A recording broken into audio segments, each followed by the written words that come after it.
속히 나를 도우소서, 이러한 제목으로 은혜를 나누겠습니다. 오늘 우리가 살펴볼 시편 70편은 다윗의 시입니다. 자, 1절 위를 보면 이렇게 나와 있죠. 다윗의 시로 기념식에서 인도제를 따라 부르는 노래라고 표지어로 기록이 되어 있습니다. 그런데 놀랍게도 우리가 오늘 살펴볼 이 시편 70편은 시편 40편 13절에서 17절의 내용과 거의 유사해요. 비슷합니다. 아주 똑같다라고는 할 수는 없지만 비슷하다라는 거예요.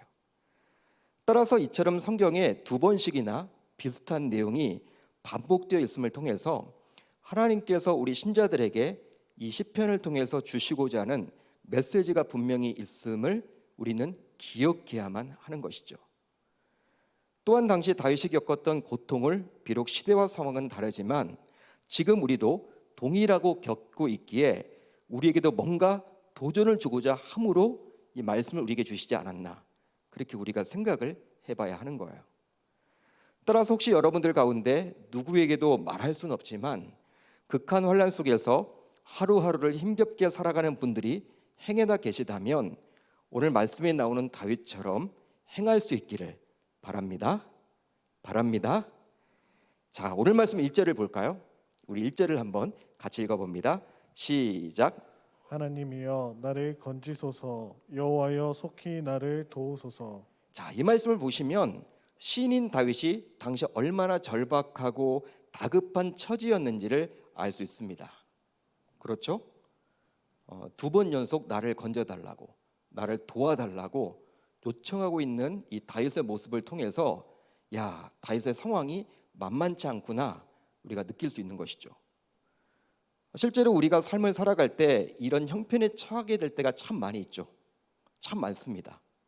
즉 아무리 해봐도 답이 보이지 않는 거예요. 사면초가 앞도 막혀 있고 뒤도 막혀 있고 옆도 막혀 있는 그러한 형편. 사면초가 강단용어로 적합하지는 않지만 속으로 똥줄 탄다고 해야 될까요? 그런 말 여러분 들어보셨죠? 강단용어는 아닙니다. 그렇지만 앞이 꽉 막혀 있어요. 뒤도 꽉 막혀 있어요. 사면초가예요. 어떻게 할 수 없는 그런 처지. 여러분 그냥 뭐 큰 것을 바라는 것도 아니고 마음 편하게 기쁨으로 하루하루 살아가면 얼마나 좋겠습니까? 그런데 그것이 참 잘 안 되죠. 직장인으로서, 사업가로서, 가정주부로서, 학생으로서, 이제 은퇴자로서 삶을 살아가지만 고통스러운 문제를 만남으로 너무나도 힘겹게 살아가야만 하는 거예요. 그게 바로 저와 여러분들이 살고 있는 인생이란 것이죠. 더욱이 어느 누구보다도 신앙생활을 열심히 하려고 몸부림을 치는 신자임에도 불구하고 여전히 삶을 짓누르고 있는 고통 속에서 저와 여러분들은 살아갈 수밖에 없는 것입니다. 그것이 자녀의 문제이든 재정의 문제이든 건강의 문제이든 관계의 문제이든 간에 말이죠.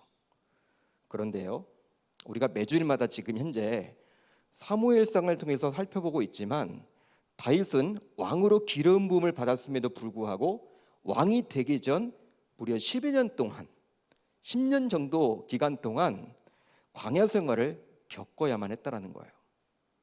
우리가 생각하기로는요, 왕으로 기름을 부었다, 기름 부음을 받았다, 그러면 바로 왕이 되면 좋잖아요.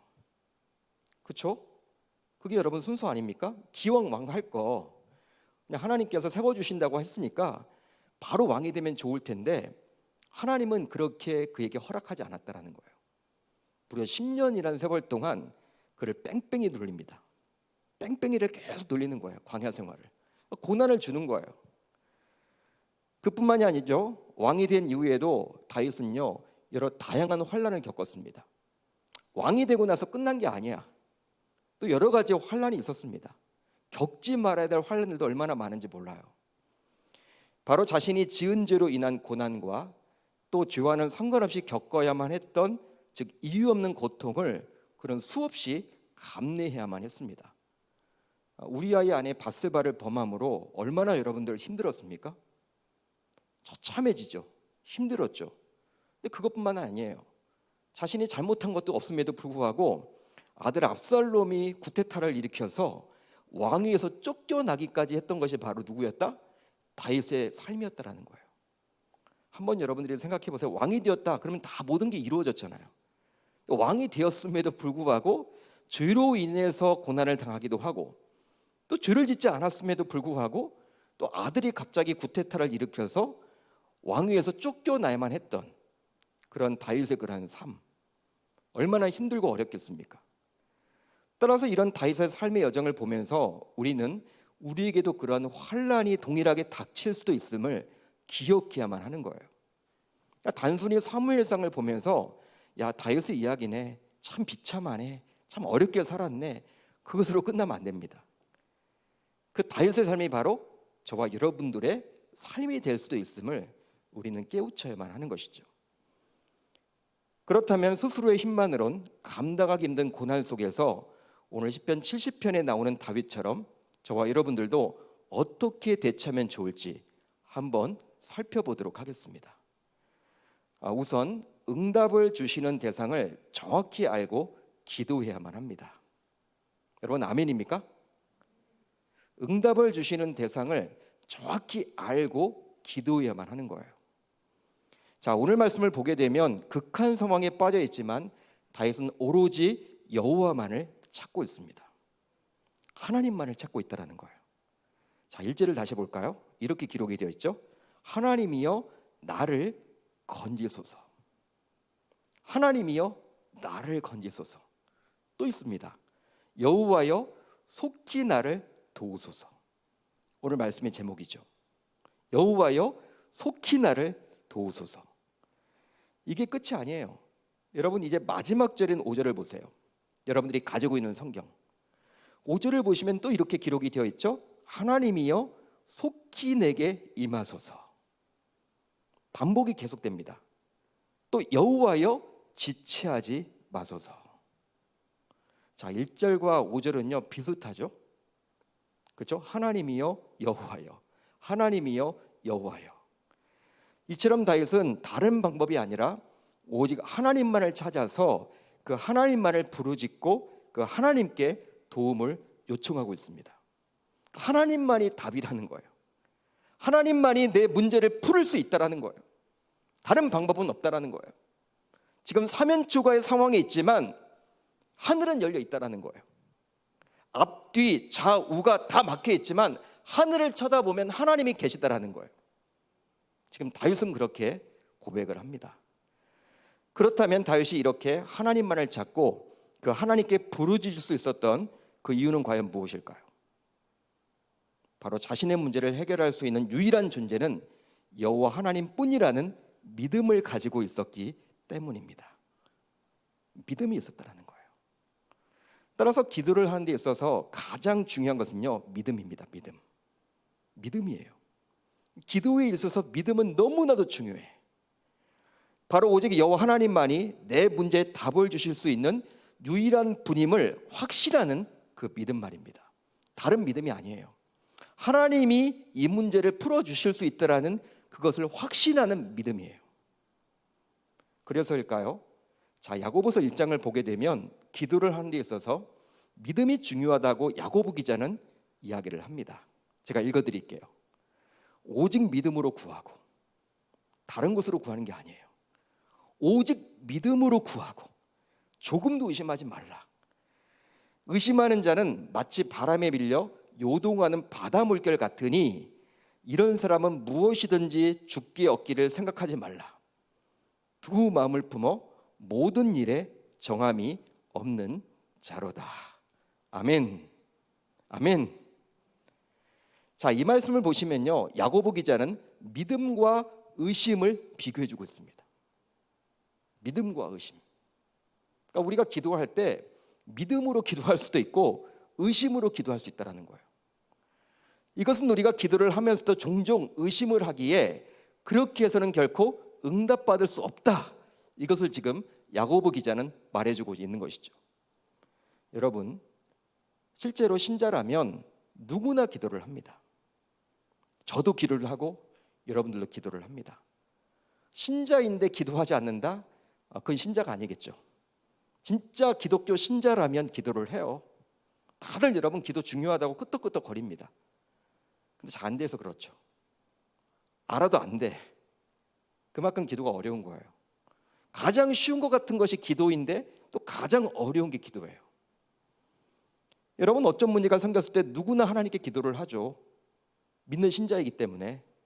하지만 하나님을 부르면서 기도는 하지만 기도 응답을 주시는 여호와 하나님에 대해서 전적으로 신뢰하지 못하고 의심하는 마음, 즉 반신반의하면서 기도하는 분들이 은근히 많다는 거예요. 많다는 거예요.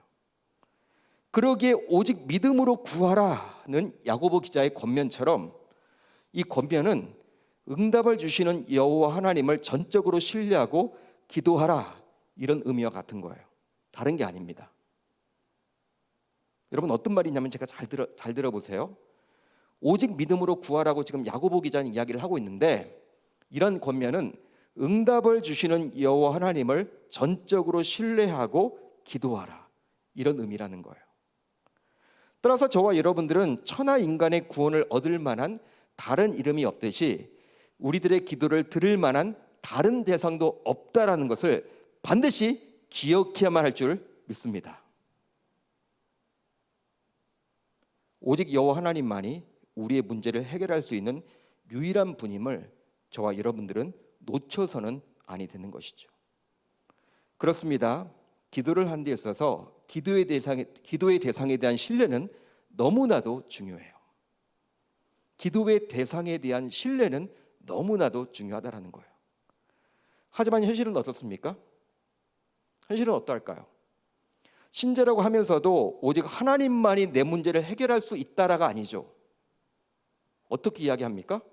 하나님도 내 문제를 해결할 수 있다. 이렇게 이야기를 한단 말이에요. 이렇게 생각을 한단 말이에요. 잘 들어보세요. 오직 하나님만이 내 문제를 해결할 수 있다. 이게 맞는데 대부분 우리들은 어떻게 생각을 하냐면 하나님도 내 문제를 해결할 수 있다 정도로 여긴단 말이에요. 하나님만이 아니라 하나님도. 물론 입술로는 하나님을 찾습니다. 그렇기 때문에 겉으로 보기에는 신앙이 아주 좋은 신자처럼 여겨요. 하지만 실제 좀 더 깊이 들어가 보면 하나님도 믿지만 하나님 이외의 돈, 명예, 권력, 자녀, 건강, 가족들을 하나님과 동일시하며 섬기곤 한단 말이에요.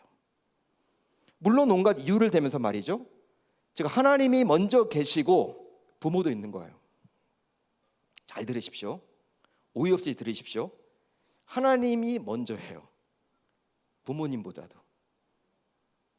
하나님이 자녀보다도 먼저 해요.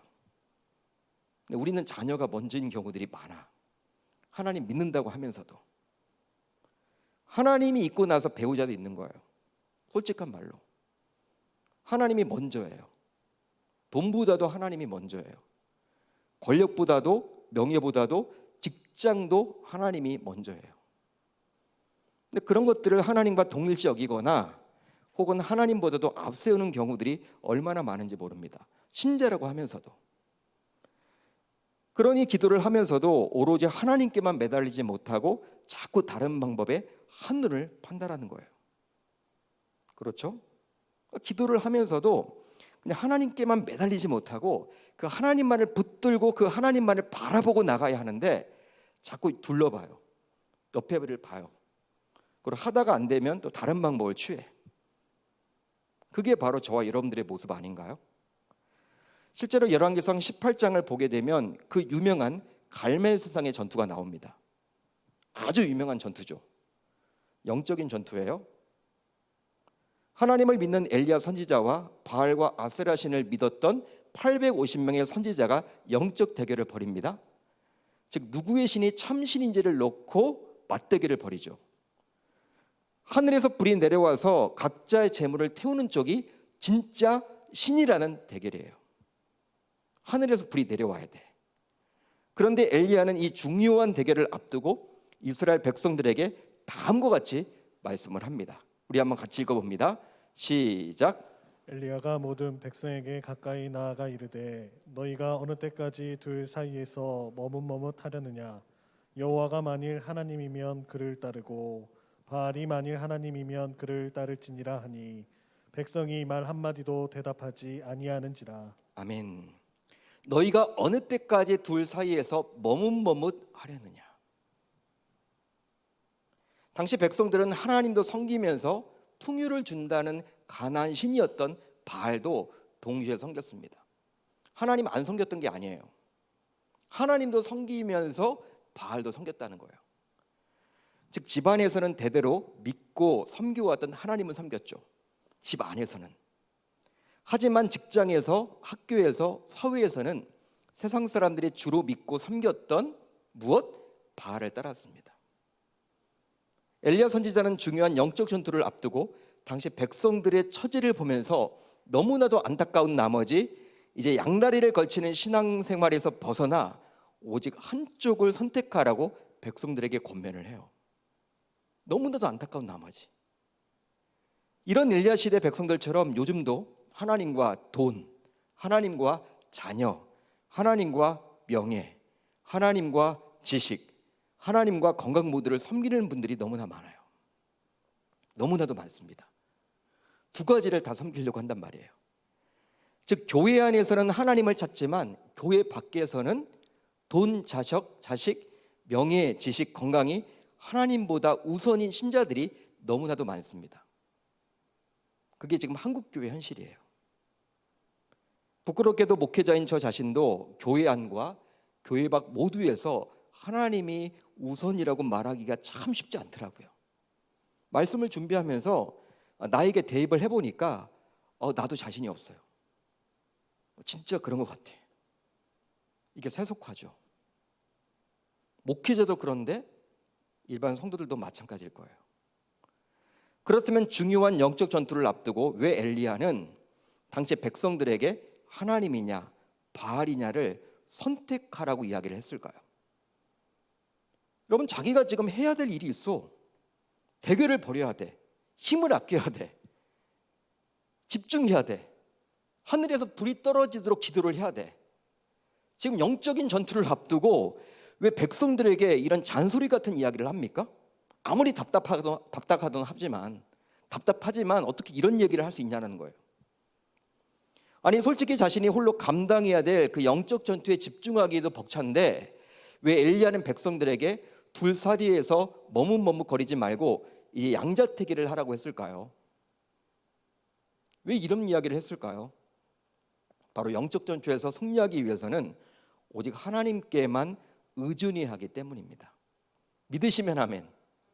믿으시면 아멘. 이제 엘리야가 치러야 하는 영적 전투는 기도의 대결이라고 감히 말할 수 있습니다. 기도의 대결이죠. 즉 엘리야는 자신의 제물로 하늘에서 불이 떨어져서 자신의 제물이 타기를 하나님께 기도합니다. 반면에 450명이나 되는 바알을 섬기는 선지자들은 자신의 제물로 하늘에서 불이 떨어져서 자신들의 제물이 타기를 바알 신에게 기도했죠. 누구 기도가 더 세냐요? 우선 450명이나 되는 선지자들이 바알에게 하루 종일 기도했습니다. 하루 종일 매달렸어요. 450명이 통성으로 기도를 했단 말이에요. 하늘에서 불은 떨어졌습니까? 떨어지지 않았습니까? 떨어지지 않았죠. 떨어지지 않았어요. 반면에 엘리야는 홀로 하나님께 기도를 했습니다. 그런데 놀랍게도 기도한 지 얼마 지나지 않아서 하늘에서 불이 떨어져서 자신의 재물을 모두 태우게 되었습니다. 할렐루야. 할렐루야. 즉 누가 참신인지를 만천하에 하나님께서 친히 밝혀주신 사건이에요. 당시 엘리야는 오직 하나님 한 분만을 섬기지 못하고 하나님과 함께 바알을 섬겼던 백성들이 너무나도 답답한 나머지 그들에게 공개적으로 경고를 하고 있는 거예요. 그렇게 해서는 안 된다. 바로 그런 신앙의 자세를 가진다면 결단코 기도응답을 받을 수 없다. 하늘에서 불이 떨어지는 이런 기도응답을 받을 수가 없다는 거예요. 그렇게 해서는 하나님도 섬기고 바알을 섬기는 그런 신앙의 형태로는 하늘에서 불이 떨어지지 않는다는 거예요. 그것을 지금 말해주고자 하는 거예요. 19세기 중반 미국의 남북전쟁이 있었습니다. 지금 미국은 초강대국이죠. 근데 미국은 진짜 우리나라 남한 북한이 지금 으르렁거리고 있는 것처럼 그 당시 여러분 진짜 전쟁을 했습니다. 한국 전쟁도 우리가 있었죠. 동족 상잔의 비극처럼 이 남북 전쟁도 아주 치열했어요. 근데 당시 북부군은 링컨 대통령이 이끌고 있었습니다. 링컨 대통령은 이 노예 제도를 이렇게 옹호하지 않았죠. 남부 쪽에서는요, 이 목화 산업을 많이 했단 말이야. 목화 농장이 많았어. 목화. 그러다 보니까 노예가 여러분 중요해. 일을 해야 되니까. 그래서 노예를 여러분들을 옹호했습니다. 그러니까 이 공장지대가 많았던 이 북부 쪽은 이제 노예가 필요 없으니까 그런지 몰라도 노예를 여러분들 폐지하자. 남부 쪽은 노예를 폐지해서는 안 된다. 우리 다 굶어 죽는다. 결국 그것 때문에 경제적인 문제로 인해서 전쟁을 하게 되었어. 같은 미국 시민들이 북부와 남부로 나눠져서. 그런데 치열하게 전쟁을 했지만 남부군을 이끌던 리 장군의 지략과 용맹을 이기기가 참 쉽지 않아서 당시 링컨이 이끌던 북부군이 고전을 면치 못했다고 그래요. 고전을 면치 못했어요. 처음에는. 그때 링컨 대통령의 한 참모는 링컨 대통령이 신앙이 아주 좋은 신자임을 알았기 때문에 링컨 대통령에게 이 전쟁에서 이기도록 하나님께 기도하자고 요청을 합니다. 기도하자는 거예요. 참모가 링컨 대통령이 신앙이 좋거든. 그러니까 선포하고 기도의 날로 선포하고 기도하자고 요청을 하는 거예요. 그러자 링컨 대통령은 아주 유명한 말을 남겼어요. 잘 들어보세요. 어떤 말이냐면요, 야, 어떻게 이런 말을 남길 수가 있을까? 바로 어떤 말이냐면 하나님께 기도하는 것이 중요한 것이 아니라 기도하는 우리가 하나님 편에 서 있는 것이 더 중요합니다. 놀랍지 않습니까? 우리는 보통 기도하면 그만이다.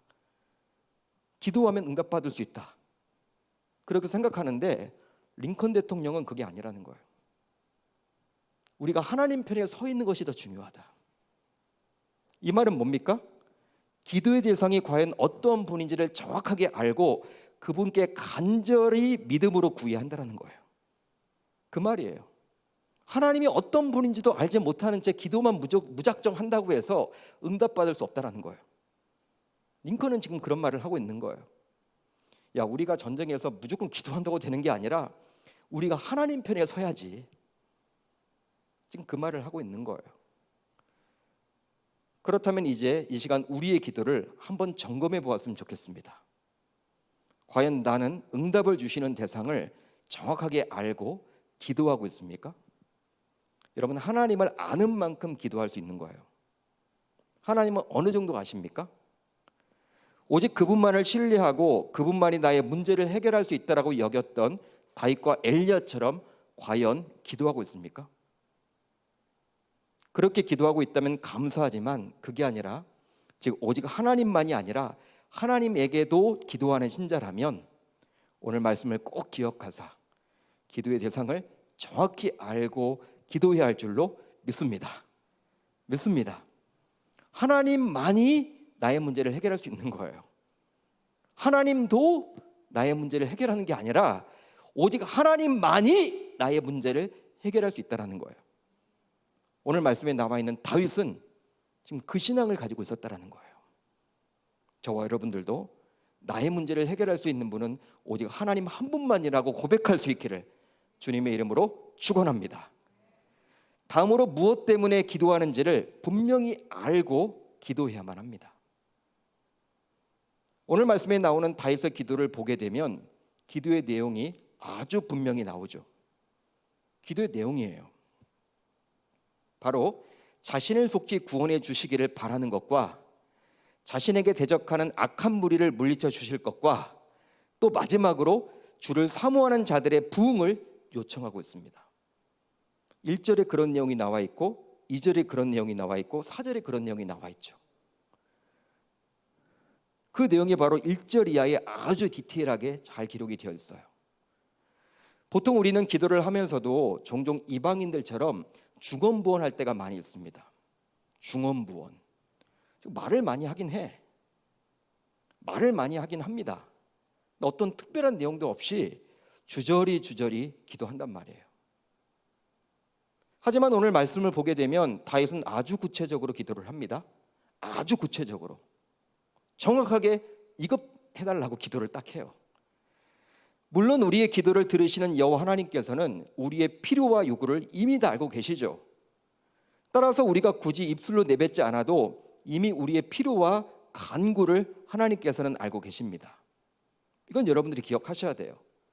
하지만 우리가 믿고 섬기는 여호와 하나님께서는 부르짖는 자들에게 응답을 해주시는 분이십니다. 그러기에 하나님께서는 예레미야 선지자를 통해서 다음과 같이 저와 여러분들에게 권면을 해주시죠. 너는 내게 부르짖으라. 부르짖으라는 거예요. 부르짖을 때 내가 내게 응답하겠고 내가 알지 못하는 크고 은밀한 일을 내게 보이리라. 또 있습니다. 하나님께서는 에스겔 선지자를 통해서도 우리에게 다음과 같이 권면을 더해 주세요. 주 여호와께서 이같이 말씀하셨느니라.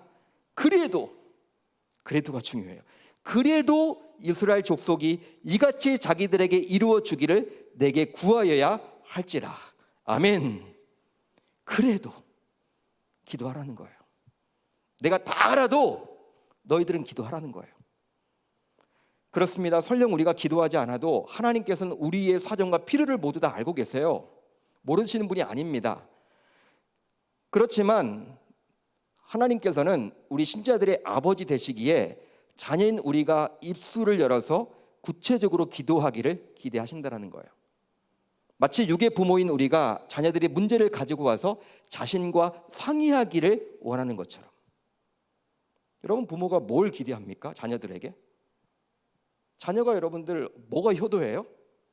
부모님에게 여러분 찾아가서 이렇게 하려고 하는데 좀 어떻게 생각을 하시냐고 이거 한번 물어봐 주면요, 본인이 다 결정을 하더라도 부모는 여러분 그게 기쁜 거야. 육의 부모는요, 다른 게 여러분 효가 아니잖아요. 부모님을 부모님으로 인정해 주는 거잖아요. 그 부모님의 존재를 인정해 주는 거니까. 하나님도 마찬가지란 말이에요. 그렇다면 이제 우리의 기도를 또 한번 점검해 봅시다. 여러분들은 기도할 때 오늘 말씀에 나온 다윗처럼 구체적으로 조목조목 기도하고 계십니까? 진짜 그러세요? 따라서 기도 제목을 놓치거나 잊지 않기 위해서라도 저와 여러분들은 기도 수첩을 반드시 활용하시면 좋을 것 같아요. 기도 수첩. 혹시 여러분들은 기도 수첩을 가지고 계십니까? 실제로 기도하는 자도 연약한 사람이기 때문에 어느 순간 기도의 제목을 잊고 기도하지 못할 때가 있습니다. 저도 그렇더라고요. 기도 부탁을 받았는데 적어놓지 않으면 저도 잊어요. 스마트폰이라도 여러분 다 이렇게 요즘에 노트 기능이 있으니까 적어놓습니다. 그러게 기도해야 하는데 기도 제목을 잊어먹어서 기도하지 못하는 일이 생기지 않도록 저와 여러분들은 기도 수첩을 활용해야 하는 거예요. 이제 말씀을 정리하겠습니다. 이 금요 성경 집회 여러분들은 무슨 기도 제목들을 가지고 나오셨습니까? 이제 말씀을 붙들고 기도하는 시간을 가질 텐데요. 오늘 말씀에 나온 다윗처럼 응답을 주시는 대상을 정확히 알고 기도할 수 있기를 바랍니다. 다음으로 무엇 때문에 기도하는지를 분명히 알고 기도할 수 있기를 바라요. 이제 우리 신자들도 그렇게 기도를 한다면 다윗의 기도에 응답을 주신 여호와 하나님께서 우리의 필요를 채워주시고 우리 고난에 대한 해결책을 분명히 주실 줄 우리 주님의 이름으로 축원합니다.